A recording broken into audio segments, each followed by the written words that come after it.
Hi friends, అందరికీ నమస్కారం. అంజలి కథలకి స్వాగతం. ఈరోజు చందమామ కథలోని బేతాళ కథ పేరు కోరిన వరాలు. పట్టు వదలని విక్రమార్కుడు చెట్టు వద్దకు తిరిగి వెళ్ళి చెట్టుపై నుంచి శవాన్ని దించి భుజాన వేసుకుని ఎప్పటిలాగే మౌనంగా శ్మశానం కేసి నడవసాగాడు. అప్పుడు శవంలోని బేతాళుడు, రాజా, నువ్వు ఏ సత్ఫలితం కోరి ఇలా ప్రయాసపడుతున్నావో నాకు తెలియదు. వెనుకటికి హయగ్రీవుడిలాగా గొప్ప ఫలితాలను పోగొట్టుకొని కొద్ది ఫలితం మాత్రమే దక్కకుండా ఉండేలాగా చూసుకో. శ్రమ తెలియకుండా ఉండగలందులకు నీకు హయగ్రీవుడి కథ చెబుతాను, విను అంటూ ఇలా చెప్పసాగాడు. ఒకప్పుడు మహావతి నదీ తీరంలో హయగ్రీవుడు అనే యువకుడు ఒక చిన్న చెరువు కింద కొద్దిపాటి పొలం పండించుకుంటూ జీవిస్తూ ఉండేవాడు. కొన్ని ఏళ్లపాటు వ్యవసాయం బాగానే సాగింది. కానీ అందుకు ఆధారంగా ఉంటున్న చెరువు క్రమంగా ఎండిపోనారంభించింది. ఇందువల్ల హయగ్రీవుడు చాలా నష్టపోయాడు. వ్యవసాయం బొత్తిగా గిట్టుబాటు కాకపోయేసరికి అతను పొట్ట పోసుకోవటానికి అరణ్యం మీద ఆధారపడవలసి వచ్చింది. అడవిలో వేటాడదగిన మృగాలు ఉండేవి. వాటి మాంసం విక్రయించి 4 డబ్బులు తెచ్చుకునేవాడు. అడవిలో పళ్ళు ఫలాలు దొరికేవి, తేనె దొరికేది. వీటి మీద ఆధారపడి జీవయాత్ర గడపవలసిన దుస్థితి హయగ్రీవుడికి ఏర్పడింది. ఒకనాడు అతను అడవిలో తిరుగుతూ ఉండగా ఒకచోట ఒక ముని తపస్సు చేసుకుంటూ కనిపించాడు. హయగ్రీవుడు ఆ చుట్టుపట్ల ఉండే పళ్ళు, కందమూలాలు, తేనె తెచ్చి ముని ముందు పెట్టి సాష్టాంగపడ్డాడు. ముని అతని కానుకలు స్వీకరించి అతన్ని ఆశీర్వదించాడు. అది మొదలు హయగ్రీవుడు రోజు కొన్ని పళ్ళు, తేనె సంపాదించి ఆ మునికి సమర్పించి తర్వాత తన పని తాను చూసుకుంటూ వచ్చాడు. ఇలా కొద్ది రోజులు గడిచాక ఆ ముని హయగ్రీవుడితో, నాయనా, ఇవాళ పూర్ణిమ. ఈరోజు నీవేదన్నా కోరుకున్నట్లయితే నీ కోరికను తీర్చే శక్తి నాకు ఉన్నది. అందుచేత నీ స్థితికి తగిన కోరిక ఏదన్నా ఒకటి కోరుకో అన్నాడు. దారిద్ర్య బాధ తప్ప మరే బాధ లేని హయగ్రీవుడు, స్వామి, నాకు 1000 బంగారు కాసులుంటే ఈ జీవితానికి ఏ లోటు లేకుండా సుఖంగా బతకగలను. సాధ్యమైతే అవి నాకు ఇప్పించండి అని వేడుకున్నాడు. అలాగే ఇచ్చాను, ఇంటికి వెళ్ళి చూసుకో అన్నాడు ముని. హయగ్రీవుడు ఇంటికి వెళ్ళి చూసుకుంటే అతని బిందె నిండా బంగారు కాసులు కనిపించాయి. ఆ ధనం చూసుకొని అతను ఎంతో మురిసిపోయాడు. ఆ ముని ఎంత ప్రతిభ గలవాడో, ఎంత దయగలవాడో తలుచుకుంటే అతనికి అంతులేని భక్తి పుట్టుకు వచ్చింది. అందుచేత అతనికిప్పుడు అరణ్యంలో ఏమీ పని లేకపోయినా పాలు ఫలాలు తీసుకొని రోజు అరణ్యానికి పోయి మునికి నివేదన చేసి ఆయనకు తన కృతజ్ఞత తెలుపుకుంటూ వచ్చాడు.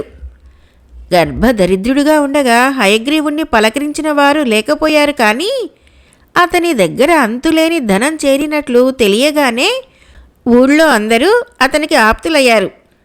అందరూ అతని మంచి కోరినవారే. ఈ ఇంట్లో ఉండే కర్మ నీకేమిటి?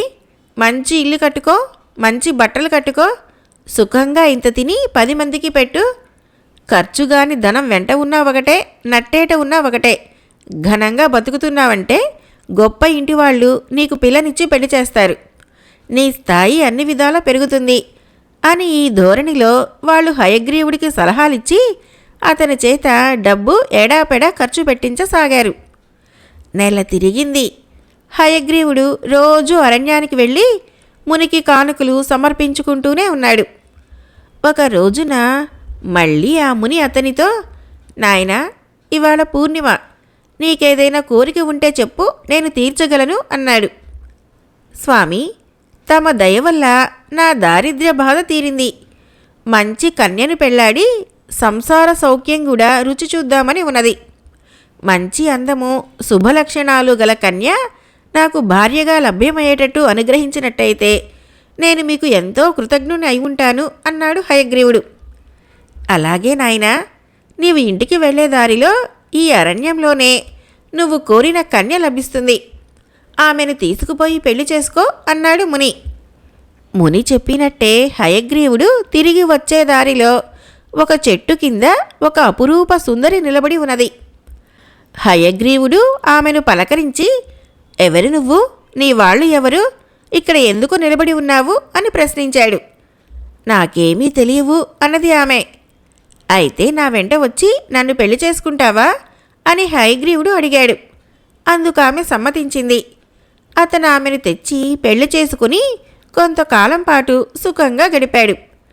దాదాపు నెల గడిచింది. ఒక్కసారిగా హయగ్రీవుడికి 2 విపత్తులు సంప్రాప్తమయ్యాయి.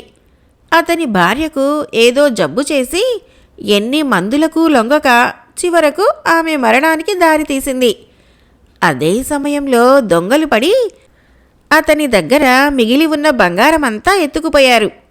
హతాశుడై హయగ్రీవుడు అరణ్యంలోని ముని వద్దకు వెళ్ళి తనకు కలిగిన నష్టాలు చెప్పుకొని, స్వామి, మీరు నా మీద ఎంతో అనుగ్రహంతో నాకు 2 అపూర్వమైన వరాలు ఇచ్చారు. కానీ రెండింటినీ పోగొట్టుకుని మళ్ళీ యథాస్థితికి చేరాను. ఈ లోటు మీరే పూర్తి చేయాలి అన్నాడు. ముని తల ఆడించి, ఇవాళ పూర్ణిమ, నీకు కావలిస్తే ఈరోజు నీవు కోరిన కోరిక తీర్చగలను. అందుకు ఇదే ఆఖరి అవకాశం. ఎందుచేతనంటే ఇక్కడ నా తపస్సు ముగిసింది. రేపు నేను హిమాలయాలకు వెళ్ళిపోతున్నాను. నీకు మరి కనిపించను అన్నాడు. అలా అయితే నాకు మళ్ళీ ధనాన్ని, మరొక భార్యను దయచేయండి. కొత్త వరం కోరను అన్నాడు హయగ్రీవుడు. ఏదైనా ఒక్క వరమే కోరుకో నాయనా. జ్ఞాపకం ఉంచుకో, ఇదే నేను తీర్చగల నీ చివరి వరం అన్నాడు ముని. హయగ్రీవుడు కొంతసేపు ఆలోచించి, అలా అయితే నా చేను నానుకొని ఉన్న చెరువులో తీయకిండా నీరు ఉండేటట్లు అనుగ్రహించండి స్వామి అన్నాడు. అలాగే ఉంటుంది అన్నాడు ముని. మర్నాడు హయగ్రీవుడు తన పొలానికి వెళ్ళి చూస్తే ఎండిపోయిన చెరువు నిండా నీరు ఉన్నది. హయగ్రీవుడు వెంటనే పొలం దున్ని దానికి పుష్కలంగా నీరు పెట్టి పంట వేశాడు. పొలం బాగా పండింది. నీటి కరువు తీరిపోవటం చేత హయగ్రీవుడు ఆ కాస్త పొలంలోనే పంటలు మార్చి మార్చి పండించి డబ్బు వెనకేసుకుని త్వరలోనే కాస్త స్థితిపరుడైనాడు. అతనికి చాలామంది పిల్లనిస్తామని ముందుకు వచ్చారు. హయగ్రీవుడు ఒక అందమైన పిల్లని పెళ్ళాడి ఆమె వల్ల పిల్లల్ని కని సుఖంగా బతికాడు. బేతాళుడు ఈ కథ చెప్పి, రాజా, నాకొక సందేహం.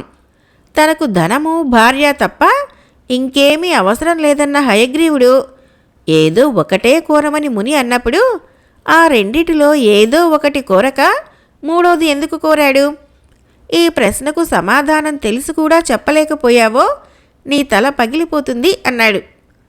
దానికి విక్రమార్కుడు, హయగ్రీవుడు మూడోసారి తెలివిగానే వరం కోరాడు.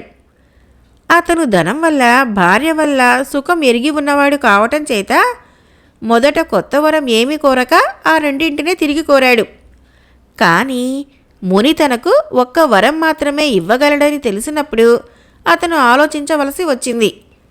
ధనధారలలో ఏ ఒక్కటి తనకు తృప్తి కలిగించదు.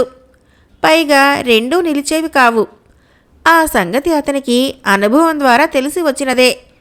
వాటికన్నా భూమి శాశ్వతమైనది. వ్యవసాయం తన చేతిలో ఉన్న విద్య. అతనికి లేనిదల్లా నీరు. చెరువులో నీరున్నంత కాలము అతను వ్యవసాయం చేసుకొని తృప్తిగా బతికినవాడే. అందుచేత తన చేతిలో లేని సుఖం కన్నా తన చేతిలో ఉన్న తృప్తి కోసం హయగ్రీవుడు చెరువులో నీరుండాలని కోరాడు. అతని సుఖానికి అదే మూలాధారమైంది కూడా అన్నాడు. రాజుకి ఈ విధంగా మౌనభంగం కలగగానే బేతాళుడు శవంతో సహా మాయమై తిరిగి చెట్టెక్కాడు. కథ అయిపోయింది. ఫ్రెండ్స్, మరొక కథ చెప్పుకుందాం. ఈ కథ పేరు స్వర్గం కొరకు పోటీ.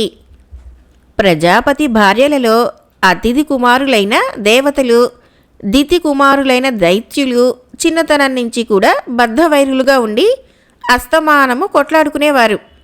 ఈ 2 జాతులకు మధ్య పొత్తు కుదురదని నిశ్చయించుకొని ప్రజాపతి భూలోకానికి ఎగువగా దేవతలకు స్వర్గలోకము, దిగువగా దైత్యులకు పాతాళలోకము సృష్టించాడు. మీరంతా ఒకచోట ఉండకండి, ఎవరి లోకాలలో వారు సుఖంగా కాలక్షేపం చేయండి అని ఆయన తన సంతానానికి చెప్పాడు. కానీ దైత్యులు తమకు స్వర్గమే కావాలని పట్టుబట్టారు. దేవతలు తమకు పాతాళం అక్కర్లేదని ఖండితంగా చెప్పేశారు. ఈ సమస్య పరిష్కారం కావటానికి ప్రజాపతి ఒక మార్గం చెప్పాడు. ఆయన తన బిడ్డలతో ఇలా అన్నాడు: దేవతలలో ఒకడు, దైత్యులలో ఒకడు భూలోకానికి వెళ్ళి అక్కడ బతకటానికి ప్రయత్నించండి. ఏ పక్షం వాడు ఎక్కువ విజయం సాధిస్తే ఆ పక్షం వాళ్ళు స్వర్గలోకంలో ఉండండి, రెండో వాళ్ళు పాతాళలోకంలో ఉండండి. అందుకు దేవతలు దైత్యులు కూడా సమ్మతించారు. భూలోకానికి వెళ్ళటానికి గాను దేవతలు తమలో ఒకణ్ణి, దైత్యులు తమలో ఒకణ్ణి ఎన్నుకున్నారు. అలా ఎన్నుకోబడిన ఇద్దరిని ప్రజాపతి భూలోకానికి పంపాడు. వాళ్ళిద్దరూ భూలోకానికి వచ్చి మనుషులు ఎట్లా బతుకుతున్నారో చూశారు. ఎట్లా బతుకుదామనుకుంటున్నావు అని దైత్యుడు దేవతను అడిగాడు. అందరిలాగే శ్రమ చేసి బతుకుదామనుకుంటున్నాను అన్నాడు దేవత. సరే, నువ్వు శ్రమ చేసి బతుకు, నేను శ్రమ చెయ్యకనే బతుకుతాను అన్నాడు దైత్యుడు.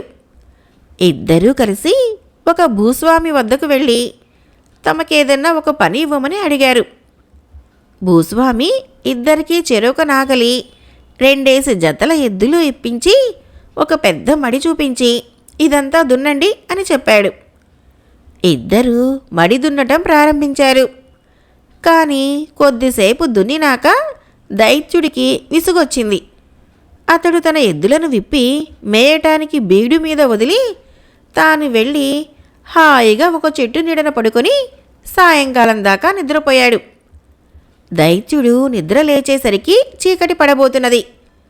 మడి అంతా దేవతే పూర్తిగా దున్నేశాడు. ఒక చాలు దున్నవలసి ఉంటే దైత్యుడు దాన్ని పూర్తి చేశాడు. తర్వాత ఇద్దరు భూస్వామి ఇంటికి వెళ్ళారు. భూస్వామి వాళ్ళకొక చీకటి గది చూపించి రాత్రికి అందులో పడుకొని మళ్ళీ మర్నాడు కనపడమన్నాడు. పగలల్లా శ్రమపడి అలసి ఉన్నాడేమో, దేవతకు నడుము వాలుస్తూనే నిద్ర పట్టేసింది. కానీ దైత్యుడు పగలల్లా నిద్రపోయి ఉండడం చేత కన్ను మూతపడలేదు. తెల్లవార్లు మేలుకునే కూర్చున్నాడు. మర్నాడు తెల్లవారగానే ఇద్దరూ చీకటి కొట్టు నుంచి బయటికి వచ్చారు. దేవత ఒంటి నిండా బంగారపు రజం అంటుకొని ఉండటం దైత్యుడు చూశాడు. దైత్యుడి శరీరానికి బంగారమేమీ అంటుకోలేదు. ఎందుకంటే కిందటి రోజు అతను శ్రమ పడలేదు. అతని శరీరానికి చెమట ఏమీ పట్టలేదు. శరీరమంతా చెమట దిగ్గగారేటట్టు శ్రమించిన దేవతకు ఎన్నో తులాల బంగారం అంటుకున్నది. భూస్వామి వాళ్ళను చూసి, రాత్రి మీ ఒంటికి అంటుకున్న బంగారం మీరే ఉంచుకోండి, నిన్న మీరు చేసిన పనికి అదే ప్రతిఫలం అన్నాడు. దైత్యుడికి చాలా ఆశాభంగమైంది. ఇవాళ రాత్రి నేను ఈ దేవత కంటే రెట్టింపు బంగారం సంపాదించాలి అనుకున్నాడు అతను. మర్నాడు దున్నటానికి భూస్వామి మరొక మడి చూపించాడు. దేవత దైత్యుడు కూడా ఆ మడిని దున్ననారంభించారు. నిన్నటిలాగానే దైత్యుడికి కొంచెం సేపయ్యాక విసుగు అనిపించింది. అతను ఎద్దులను విప్పి బీడి మీదకు తోలి తాను మళ్ళీ చెట్టు కిందకు వెళ్ళి పడుకొని చీకటి పడిందాకా నిద్రపోయాడు. ఈరోజు కూడా మడి అంతా దేవతే దున్నాడు. ఇంటికి బయలుదేరే ముందు దైత్యుడు తన వంటి నిండా బంక పట్టించుకున్నాడు. వాళ్ళు ఇల్లు చేరగానే భూస్వామి 2 నీటి తొట్టెలు చూపించి వాటిలో మీ ఎడ్లకు నీరు పట్టండి అన్నాడు. ఒక నీటి తొట్టె దగ్గరకు దైత్యుడు తన ఎడ్లను తోలితే, రెండవ తొట్టె దగ్గరకు దేవత తన ఎడ్లను తోలాడు. దైత్యుడి ఎడ్లు రోజల్లా పని పాట లేని కారణం చేత 2 గుక్కల నీరు తాగి యువతలకు వచ్చేశాయి. దేవత ఎడ్లు మాత్రం తొట్టెలోని నీరంతా పీల్చేశాయి. ఎందుకంటే అవి రోజల్లా పనిచేసి బాగా అలసిపోయి ఉన్నాయి. ఆ తొట్టెలో నీరంతా అయిపోగానే అడుగున ఉన్న బంగారం బయటపడింది. అదే నీ కూలి, తీసుకో అన్నాడు భూస్వామి దేవతతో. నా కూలి మాటేమిటి అన్నాడు దైత్యుడు. నీ ఎద్దులు శ్రమించి తొట్టెలో నీరంతా తాగితే నీ కూలి నీ తొట్టెలోనూ దొరికేది. కానీ ఎద్దులు శ్రమించలేదు, నువ్వు శ్రమించలేదు, నేనేం చేసేది అన్నాడు భూస్వామి. ఇదంతా గమనిస్తున్న దేవతలు మావాడే గెలిచాడు, స్వర్గం మాదే అన్నారు. దైత్యులు అందుకు ఒప్పుకోలేదు. భూలోకంలో భూమి దున్నటం ఒకటే బ్రతుకు తెరువు కాదు. ఆ లోకంలో విస్తీర్ణమైన సముద్రాలున్నాయి. సముద్రం మీద బతకడానికి కూడా పోటీ జరగవలసిందే అన్నారు దైత్యులు. ప్రజాపతి భూలోకం నుంచి తమ బిడ్డలిద్దరినీ పిలిచి, మీరిద్దరూ సముద్రం మీద పడవలో వెళ్ళి చేపలు పట్టండి. ఎవరు హెచ్చు చేపలు పడితే వాళ్ళది స్వర్గం, రెండో వాళ్ళది పాతాళం అన్నాడు. దేవత దైత్యుడు చెరొక పడవలోను ఎక్కి చెరొక వల తీసుకొని సముద్రం మీద చేపల వేటకు బయలుదేరారు. ఈసారి పోటీలో తమ వాడు గెలవటానికని దైత్యులు మోసం చేయటానికి ప్రారంభించారు. వాళ్ళు చాలామంది సముద్రంలోకి ప్రవేశించి తమ ప్రతినిధి అయిన దైత్యుడి వల నిండా చేపలను కుక్కనారంభించారు. దేవత తన వలను పైకి లాగేసరికి దాని నిండా బోలెడు చేపలున్నాయి. అదే సమయానికి దైత్యుడు కూడా తన వలను పైకి లాగేసరికి అందులో అంతకు 10 చేపలు ఉన్నాయి. ఆ కారణంగా వల నీటిపైకి వస్తూనే చేపల బరువుకు తట్టుకోలేక చిరిగిపోయింది.